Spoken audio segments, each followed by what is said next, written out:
on Monday, they have for the second hemodialysis on Thursday. And then there are many steps.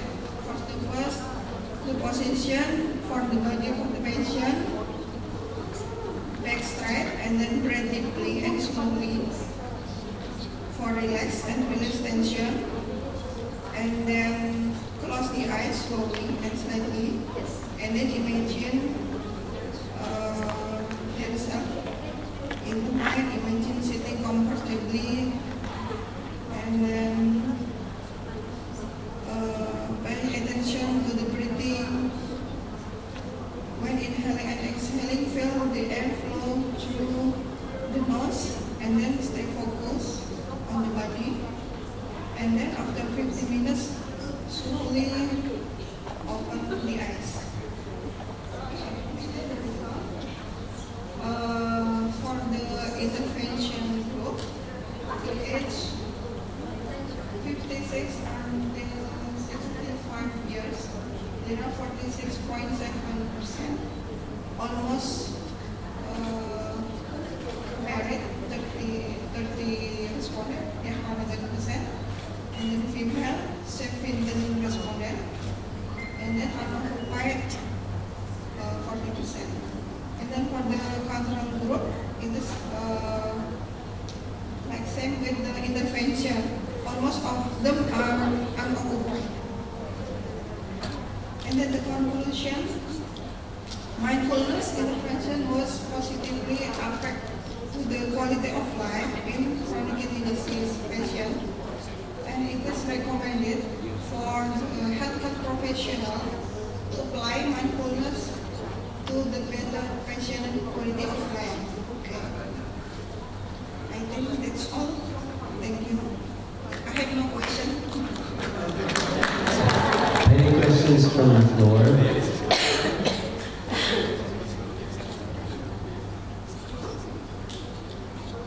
No questions. I'm very interested. Can I ask? Is it okay? Can you identify? I know it's not part of your objective. It's only about mindfulness, right? But it's so interesting to know the domains of the quality of life. Would you like to identify some of the domains? Sorry, can you not clear? Quality of life. Ada ka domain to? Sebab quality of life banyak domain kan? Ada physiological, financial. Physical, psychological, social, and spiritual. Spiritual. Yes. For the chronic kidney disease quality of life, there are 4 domains. So we measure by the instrument. So the from the first and after, before and after the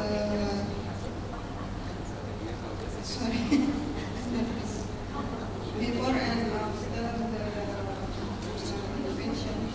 Thank you very much.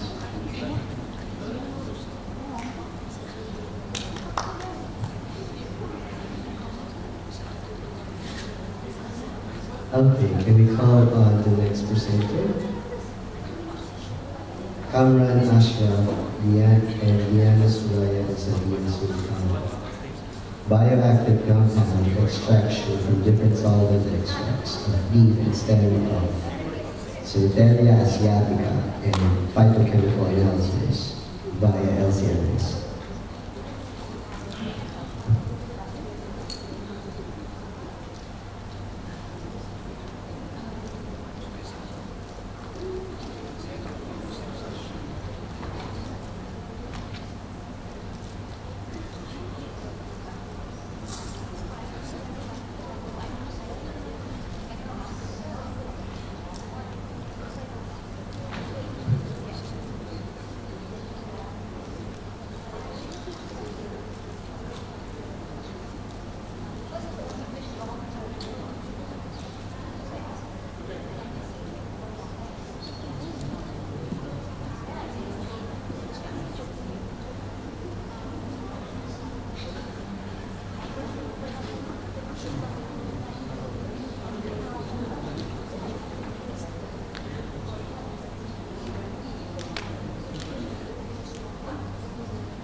MSc, UITD. So I will be presenting a study which is very long. And we want to share some of the outcomes of this study. So the topic is actually bioactive compound extraction from different solvent extract, leaf and a stain of Centella asiatica and analysis LCMS. So Centella asiatica is a known plant and it is contains the different metabolites and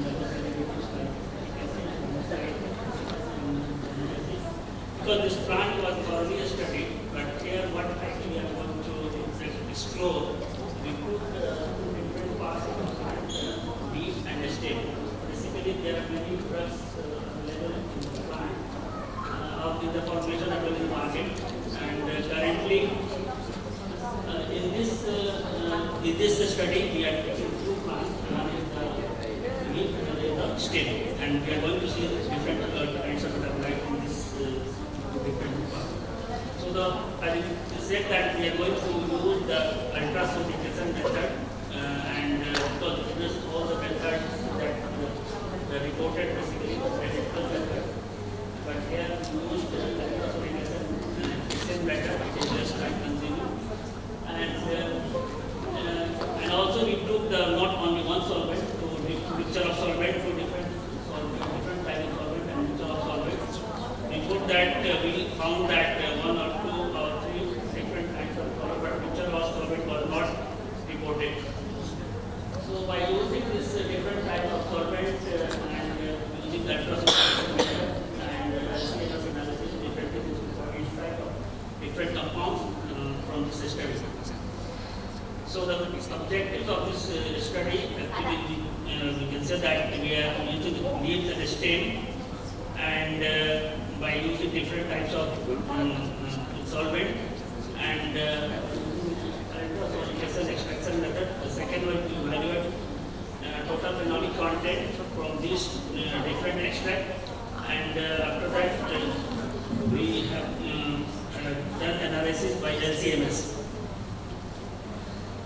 So the plant collection was done, and Selangor region, Kazan, and this was dried. After that it is undergone the ultrasonication method, which is a lab-based ultrasonication bath, and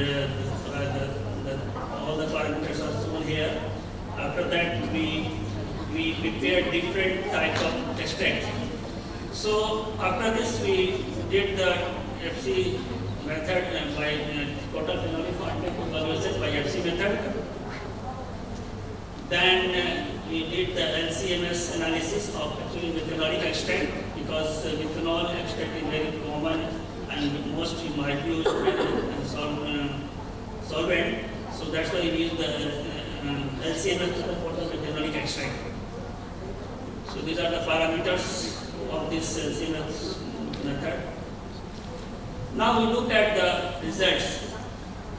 As we know that this plant is thoroughly studied, but here we actually took different methanol, hexane, acetone, ethyl acetate, chloroform, and chloroform methanol mixture. If you look at the polarity index, methanol is having around 5, hexane is very non-polar, and acetone is all ethyl acetate, it is for something like that, chloroform also in 4 point something. And so chloroform and this is a mixture of solvents. So leaf and stem, we found that their methanol gave the higher rate, and the leaf part also we received the higher rate, 26% weight by weight. So in all those results we have seen that methanol gave the higher rate in both leaf and stem.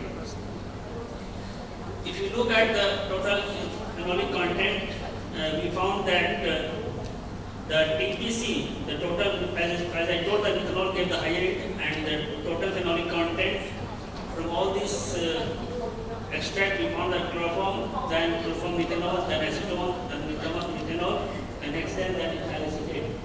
These are the yield as far as TPC is concerned, and case of stem extract, we have found that the proper mixture of solvent just gives the higher end as compared to ethyl acetate, then methanol, then acetone, then lastly hexane. As you know that hexane is the non-polar, so it gives the lower end.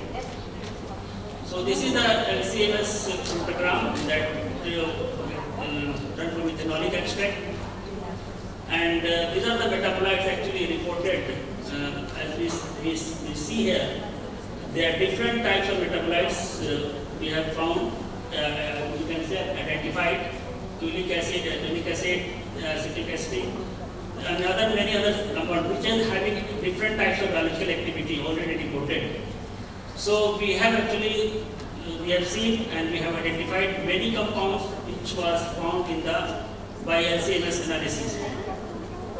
So if you look at the analysis by LCMS, the oleic acid, which is already been identified as an anti-cancer, having anti-cancer properties, and anti-inflammatory and other more and other. Oleic acid is also have, this is triterpenoids. It also shows many biological activities like cardioprotective, hepatoprotective, and acetic acid is also a very good compound which was already reported here. There are many pharmacological activities which are shown, and others are also, we have reported that they are showing the good activities. Apart from this, we just now finished the GCMS for all these extracts, so I also incorporated in my slide to just compare and show you. We have found that there are different metabolites in different types of solvent reported, and that terpenes, sesquiterpene, we have found that the acetone, ethyl acetate, chloroform, chloromethol. Here we have seen there are many retention we have found, but in case of phenolics, we have also found, this is the case of leaf extract. So in stem extracts, we also find that terpene, sesquiterpene compounds, we have found many, humulene, alphyline, beta-phenicine, and many others. So in conclusion, that we can say that since currently we have many formulations in this market for this Centralia acetica, basically this for the treatment of the disease. So in this case, we can say that not only leaf, the stem is also having many compounds that we can opt for the formulation prospect. So my study is basically to explore, before that the leaf part was actually used for this formulation prospect. So we can, after seeing the GCMS results and LCMS, we can see that stem is also having the potential, having so many good metabolites that we can opt for the biological any kind of formulation. Since it is largely used for the skin, we can also opt for the different types of activities like that we have also seen in my slide. And not only that, if you want to isolate some pure compounds, since we have the LCMS data with us, we can target it, isolate compound from that extract. So this results actually insights where we can start this upon beauty. So it is something what we can say that it is something exploring the Centralia acetica for the isolation point of view, for the treatment point of view, for the betterment of the formulation. So this is a reference. Thank you. Is there any question? Thank you very much. I open the floor for Q&A session. Is there any question?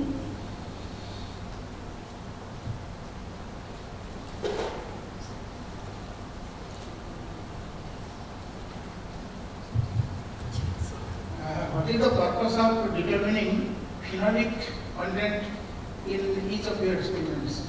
This is a part of the study because just to know, because we previous study it was found that there are many phenolic compounds are there. Here we just want to see in each extract it gave the higher end. It is giving the higher end. That we are going to after seeing different extracts, we are making our study narrowing to know which extract actually giving the higher end, like the phenolic content, yield. That only this is to just to identify which solvent actually giving the higher TPC. No, if phenolic content of one extract is higher as compared to another, then what is your next step? To get rid of the phenolic content or what? TPC is not only one parameter that I am going to select. The main parameter is to just suppose the mixture of extract is giving high rate. This is one part. Suppose TPC, suppose one experiment is giving high rate in the methanol. That in our study it was shown. But TPC, it is something the other extract is giving. But this is just we are going to see the screening. So if suppose generally that methanolic extract always giving the high rate, but in my case, if you look in the data, here they are seeing the chloroform. Chloroform, if you look at, if you remember the chlorine index, it is something like 4.5, something like that.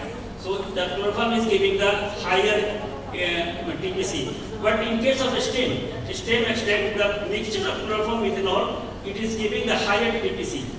That's why I am exploring the internal thing that we should know. Accordingly, we can plan the future.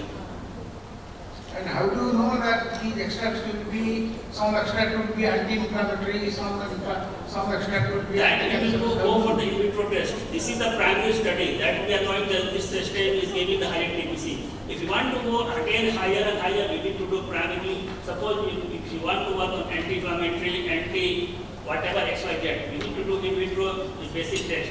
We are yet to know, but if we might have solved the literature, those properties are there in these extracts. Yeah, it is quoted from the literature, not my study. Thank you very much. Yes, sure. Thank you for good presentation.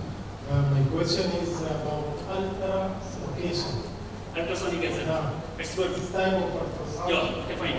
Actually, if you look at the industry, there are different ultrasonic acid methods, instruments are there.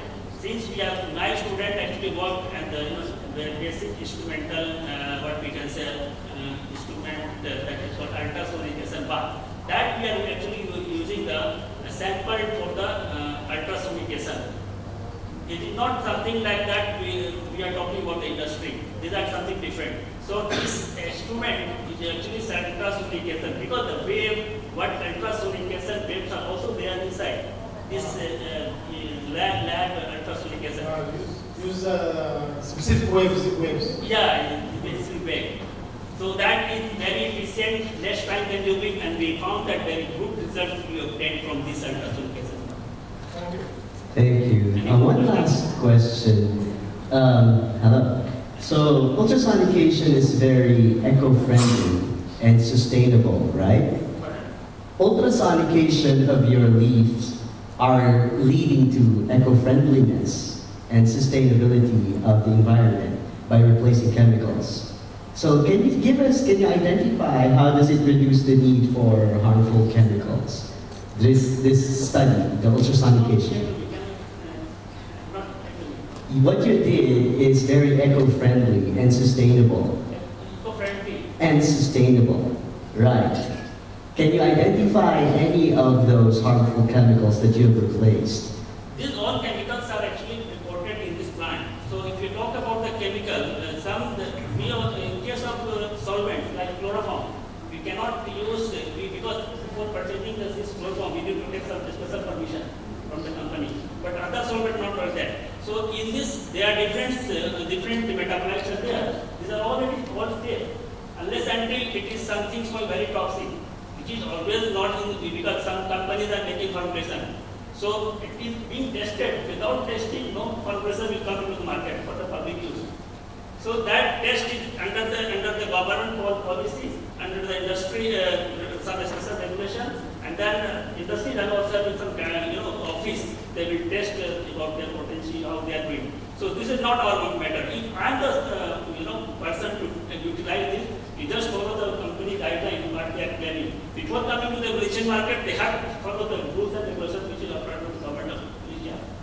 So we should not think about this toxicity, and definitely the organic solvents are not very eco-friendly unless until green solvent. Now people are using the green solvents. Definitely they are very efficient as far as eco-friendly is concerned.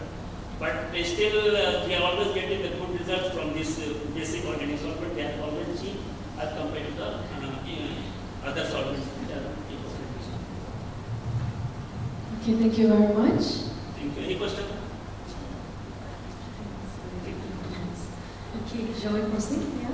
So I would like to call next presenter, Gloria Sheila, with the topic Transitioning from Online to Face-to-Face Clinical Duties, Exploring the Challenges Faced by Nursing Students Post-Pandemic.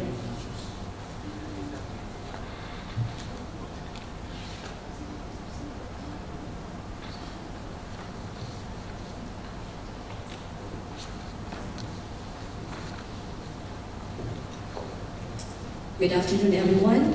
I am Leia May P. Madhos, and Ma'am Gloria Sheila Puyoga is also one of the authors of the study. And it is my pleasure to present to you this afternoon a paper with the title, Transitioning from Online to Face-to-Face Clinical Duties, Exploring the Challenges Faced by Nursing Students Post-Pandemic.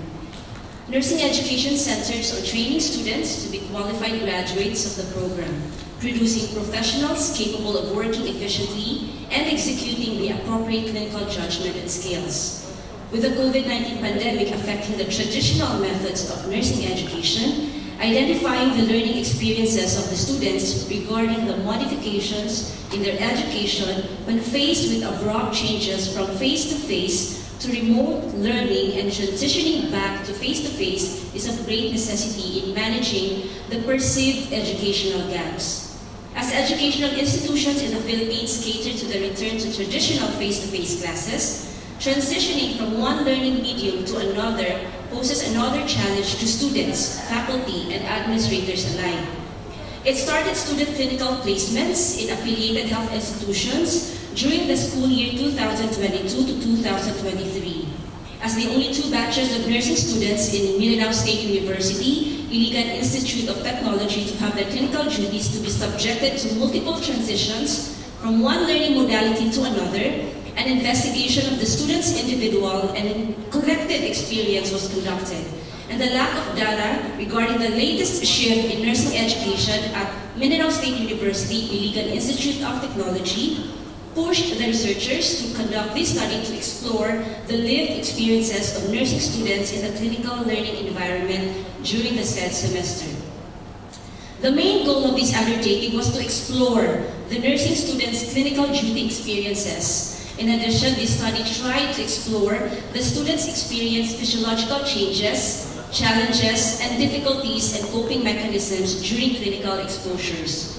One of the significances of the study is to evaluate whether the learning acquired in the online clinical duties was adequate to gear the nursing students of MSU IIT for the face-to-face clinical duties through the discussion of the participants' experiences during the clinical exposures.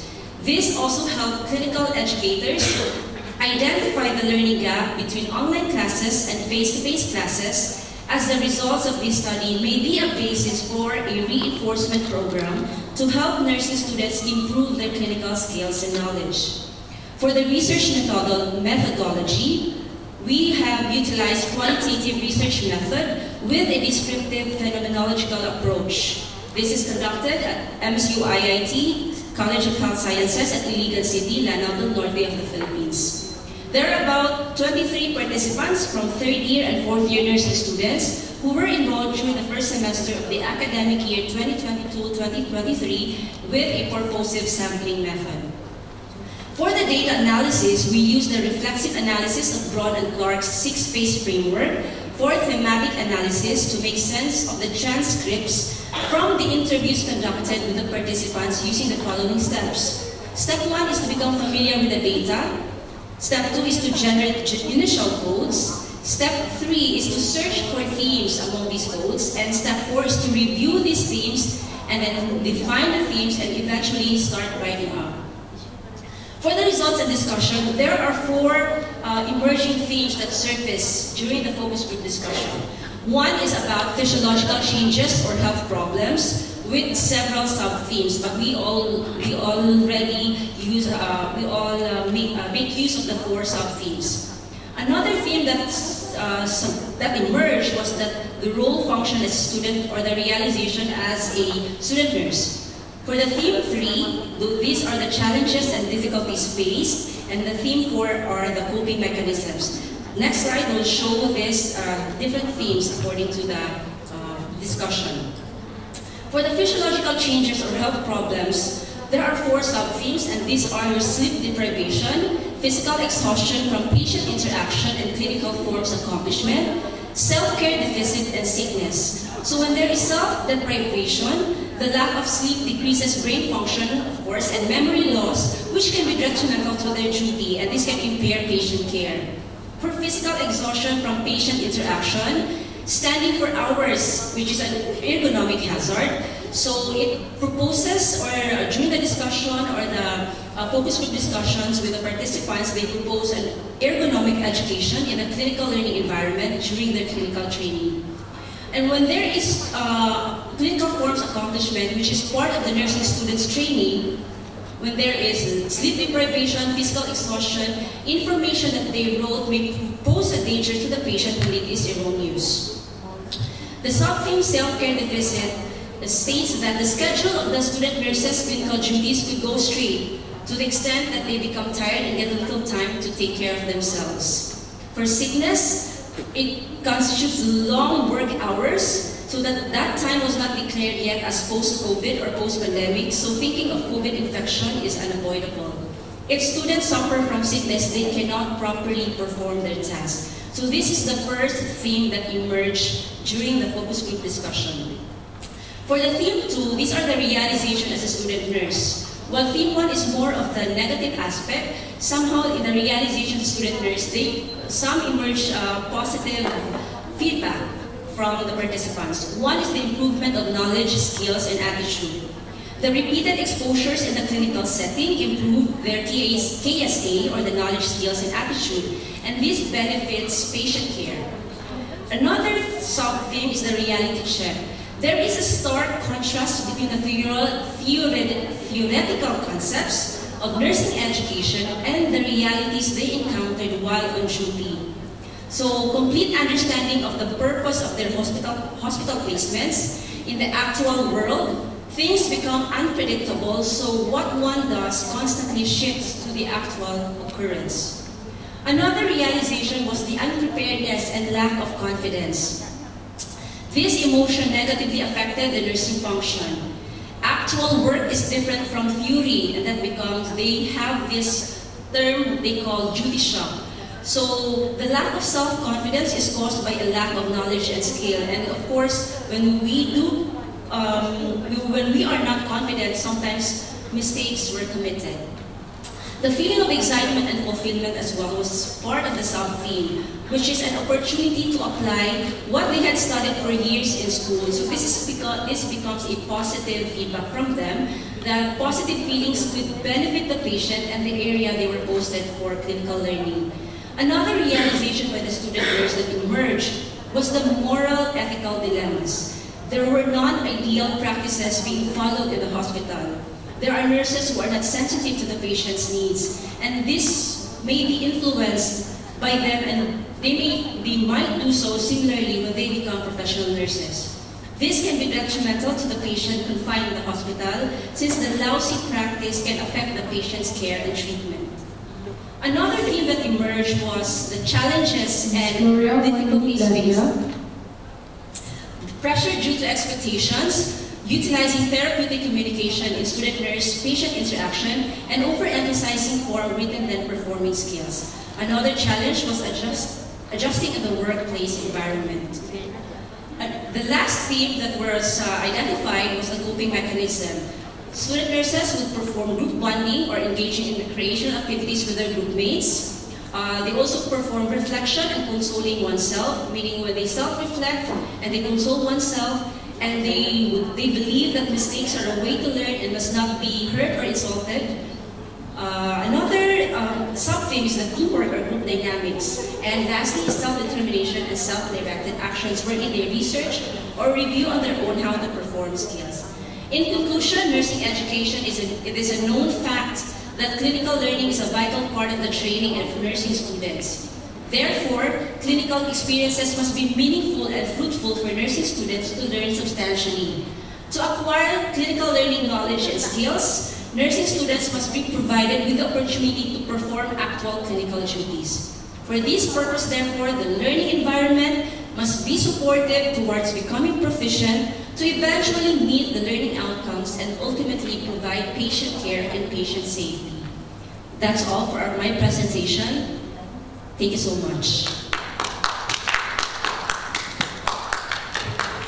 We are entertaining questions from the floor. Okay, I have one question. Yes. Did you use, how old were the interviewees? The participants actually, sir, were third year and fourth year nursing students, so that's 21 years old. That's good to know. Did you consider any, sorry, another question.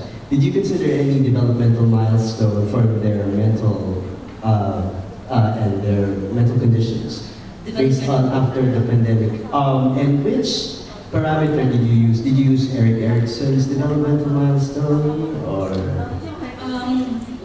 There was no consideration for that, sir, since based on what I have understand about qualitative research is that as much as possible the literature review is not extensive so as not to project your biases or judgment of a certain say age group, and by doing so you are not as a moderator or interviewer, you are not leading these participants to that beliefs which you have already made, because you have already that in your mind, you have made up in your mind that this age group, supposedly they think this way, they feel this way, so it removes the biases and judgments or the preconceptions. Excellent, that's exactly what I wanted to hear. Thank you.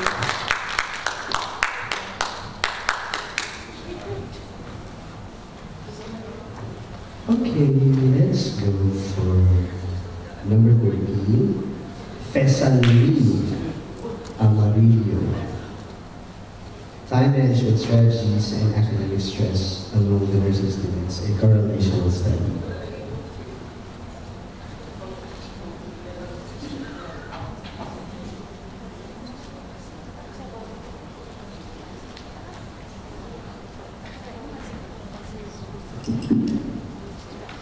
Good afternoon, everyone. Greetings from the southernmost part of the Philippines, from the island of Mindanao. I'm Fesanli Amarillo from Mindanao State University, Iligan Institute of Technology.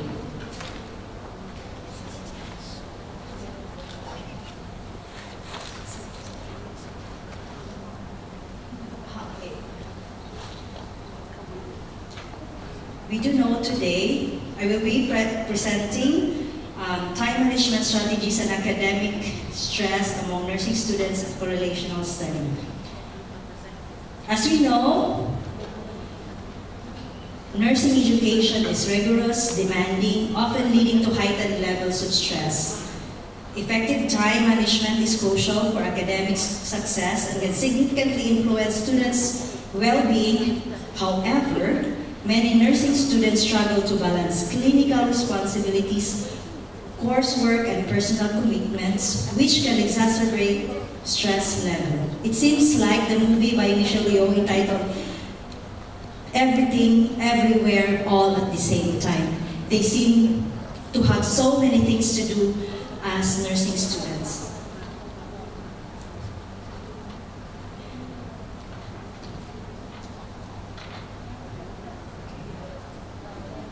This study investigates the relationship between time management strategies and academic stress levels among nursing students. This study utilizes a descriptive correlational design. The study examined the profiles of 212 nursing students and significant relationship between their time management practices and academic stress. We used stratified random sampling, and the data were collected using written and text time management questionnaire. This is already a standardized test. We also use ordinal regression analysis as employed to assess the associations among nursing students, time management strategies, social demographic profiles, and level of academic stress, as well as frequency, percentage distribution, and weighted mean. So for the results, majority of respondents struggle with consistent implementation of effective time management strategies leading to increased academic stress. It turns out that they also do, as much as like us, academic procrastination or cramming. Their results show that often believe that their time management skill could use some work with a mean 4.5 and a standard deviation of 0.69 and feel they are responsible for their own time by and large. However, they sometimes continue unprofitable routines or activities because they dread saying no to people. They end up doing